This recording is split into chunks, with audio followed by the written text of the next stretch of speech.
Friends, ഇന്ന് ഒരു ഫലൂഡ കഴിക്കാൻ പോയിട്ട് പറ്റിയൊരു അബദ്ധമാണ്. അബദ്ധം എന്ന് പറഞ്ഞാൽ വലിയ അബദ്ധമൊന്നുമല്ല, ചെറിയൊരു അബദ്ധം. ഒരു പറ്റ് ഏത് പോലീസുകാരനും പറ്റുന്നതാണല്ലോ, അപ്പോൾ എനിക്കും പറ്റിയൊരു പറ്റ്. അങ്ങനെ ഞങ്ങൾ ഫലൂഡ കഴിക്കാൻ കയറി. ഫലൂഡയും ഷേക്കും പിന്നെ ലസ്സിയും മാത്രമുള്ളൊരു ഷോപ്പാണ്. ടോളിലാണ് ആ ഷോപ്പ്. ടോളിലല്ല, കൂനന്തൈ ഭാഗത്താണ് ആ ഷോപ്പ്. അവിടെ കയറി ഇങ്ങനെ ഷോപ്പിൽ കയറി പഠനം തുടങ്ങി. മോൻ്റെ പഠനം കഴിഞ്ഞു, അച്ഛൻ പഠിക്കാൻ മേടിച്ചു. അങ്ങനെ തപ്പിക്കൊണ്ടിരിക്കുകയാണ്. ഇത് വയ്ക്കും. അങ്ങനെ ലാസ്റ്റ് തീരുമാനമാവാതായപ്പോൾ ആ പയ്യൻ വന്ന് ഇടപെട്ട് ഓക്കെ തീരുമാനമായി.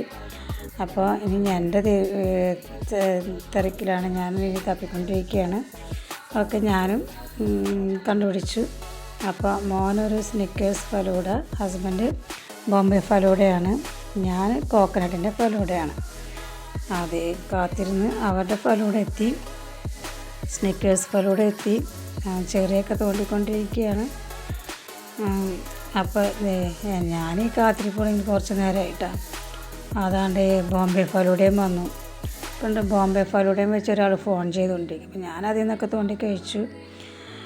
കുറച്ച് കഴിഞ്ഞപ്പോൾ വരുമെന്ന് ചോദിച്ചിട്ട് പിന്നെ ഞാനതിൽ നിന്ന് കുറച്ചൊക്കെ എടുത്ത് കഴിച്ചു. ബോംബെ ഫലൂഡ ഞാൻ തന്നെ കുറേശ്ശെ എടുത്ത് കഴിക്കാൻ തുടങ്ങി. അപ്പോൾ ദേഹൻ്റെ ആണ്ടേ വന്നു നമ്മുടെ കോക്കനട്ട് ഫലൂഡ. കാണാനൊക്കെ നല്ല ഭംഗിയാണ്, പക്ഷെ മുകളിലത്തെ ഐസ്ക്രീം ഒന്നും പറയാനില്ല, സൂപ്പർ. പിന്നെ അതിൽ കുറേ നിറയെ കോൺഫ്ലേക്ക് ആയിരുന്നു.